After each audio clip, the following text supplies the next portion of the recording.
Búrlivá debata na miestnom úrade v Barci sprevádzala prerokovanie návrhu hodnotenia vplyvov na životné prostredie spoločnosti TIC Slovakia.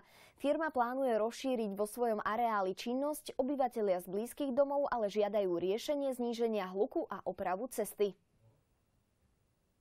Spoločnosť TIC Slovakia zamestnáva 70 ľudí a za posledných 10 rokov investovala približne 7 miliónov eur.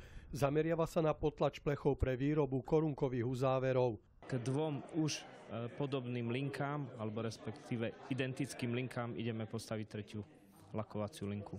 V lokalite sídli viacero spoločností, ktoré tam jazdia nákladnými automobilmi a ničia cestu. Tam je chyba, že vlastne neregulovaná zóna sa stala a teraz už je to ako neuvladateľné. Hej? Tam aj vedľa ďalšia firma je, čo naváža tie hory doly a vlastne tá cesta, hej, a je ako neudržateľný, nekontrolovateľný stav a pribúdajú nové firmy a vlastne tam by mala byť uzávera. Obyvatelia Barce od starostu Františka Krištofa požadujú, aby problém s cestou riešil na mestskej úrovni. Firma tam začala v 95. Ako sa stavať, začala výrobu v 97.